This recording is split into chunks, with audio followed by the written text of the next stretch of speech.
السلام علیکم ورحمۃ اللہ وبرکاتہ۔ محرم کے مہینے میں آپ نے بھی کچھ لوگوں کو دیکھا ہوگا کہ جو اپنے بدن کے کپڑے کو اتار کر مجمع میں داخل ہوتے ہیں، داخل ہونے کے بعد اپنا سینہ پیٹتے ہیں، چھری لے کر اپنے پیٹھ پر مارتے ہیں، اپنا خون بہاتے ہیں، اپنے بدن کو زخمی کرتے ہیں اور ایک نعرہ بلند کرتے ہیں کہ ہائے حسین ہم نہ تھے، ہائے حسین ہم نہ تھے، حق حسین مولا حسین۔ آخر کرب و بلا کے جنگ ہوئے کئی سو برس ہو گئے، لیکن آج بھی یہ لوگ اپنے سینے کو کیوں پیٹتے، اپنا سینہ زخمی اور بدن زخمی کیوں کرتے ہیں؟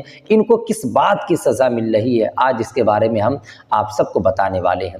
دراصل جب خلیفہ سوم حضرت عثمان غنی رضی اللہ تعالی عنہ کا انتقال ہو گیا تو آپ کے بعد خلافت کے باغ ڈور کو حضرت علی رضی اللہ تعالی عنہ نے سنبھالا۔ جب آپ خلافت کے منصب پر فائز ہوئے تو اس وقت آپ کا مدینے میں رہنا مشکل ہو گیا تھا، اس وجہ سے آپ نے کوفہ کا راستہ اختیار کر لیا، یعنی آپ کوفہ چلے گئے جہاں پہ آپ کے اچھے خاصے تعداد میں جاننے ماننے والے تھے، جو آپ سے محبت کرنے والے تھے۔ آپ کوفہ پہنچتے ہیں، کوفہ پہنچنے کے بعد آپ نے گورنر ہاؤس بنوایا اور وہیں سے خلافت کی ذمہ داری کو انجام دینے لگے۔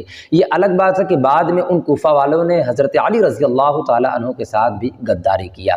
پھر جب حضرت علی رضی اللہ تعالی عنہ کا انتقال ہو گیا تو حضرت امام حسن رضی اللہ تعالی عنہ اسلام کے باغ ڈور کو، خلافت کے فریضے کو انجام دینے لگے۔ کچھ دنوں کے بعد حکومت کی باغ ڈور حضرت امیر معاویہ رضی اللہ تعالی عنہ کے ہاتھ میں چلی گئی۔ کوفہ والے حضرت امیر معاویہ رضی اللہ تعالی عنہ کو پسند نہیں کیا کرتے تھے۔ حضرت امیر معاویہ رضی اللہ تعالی عنہ کے انتقال کے بعد حکومت کی باغ ڈور اہل بیت اطہار کے ہاتھ میں جانی چاہیے تھی، مگر یزید نے اس پہ قبضہ کر لیا اور وہ حکومت کرنے لگا۔ یزید نے مدینہ منورہ آقا امام حسین کی بارگاہ میں اپنا قاصد بھیجا کہ جا کے امام حسین سے کہہ دو کہ ہماری بیعت کر لیں۔ آقا امام حسین نے یزید کی بیعت کرنے سے انکار کر دیا اور آپ مدینہ منورہ سے مکہ مکرمہ تشریف لے آئے۔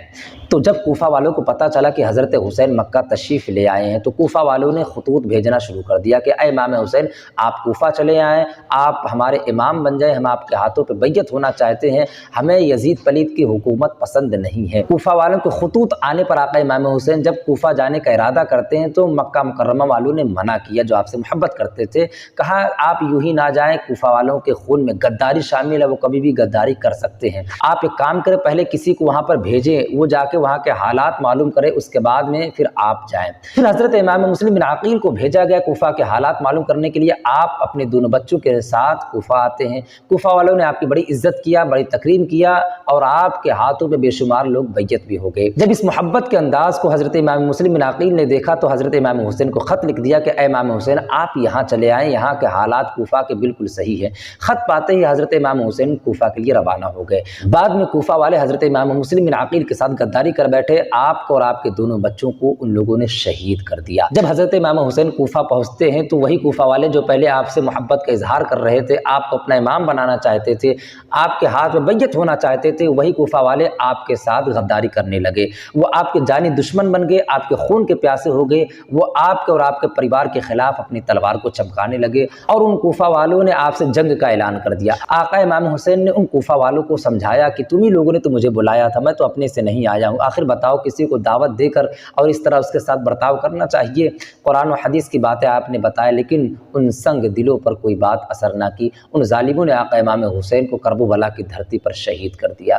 تو بتایا جاتا ہے کہ آج یہ جو لوگ ماتم کرتے ہیں، اپنا سینہ پیٹتے ہیں، اپنے بدن کو زخمی کرتے ہیں، تیر و تلوار سے اپنے بدن کو زخمی کرتے ہیں، یہ اسی کی سزا بھگت رہے ہیں۔ یہ یہی کہتے ہیں کہ آئے حسین ہم نہ تھے ورنہ ایسا نہیں ہوتا، یہ اسی کی سزا بھگت رہے ہیں۔ الحمدللہ اہل سنت والجماعت والے جو ہیں یہ آقا امام حسین کو سچے محبت کرنے والے ہیں، آقا امام حسین کے مشن کو آگے بڑھانے والے ہیں، آقا امام حسین کے کردار کو لوگوں کو سامنے پیش کرتے ہیں۔ یہ ہماری اور آپ کی خوش نصیبی ہے کہ آقا امام حسین کے نقش قدم پہ ہم چلنے والوں میں سے ہیں۔ مرد حق باطل کے آگے مات کھا سکتا نہیں، سر کٹا سکتا ہے لیکن سر جھکا سکتا نہیں۔ ابھی انسان کو بیدار تو ہو لینے دو، ہر قوم پکارے گی ہمارے ہیں حسین۔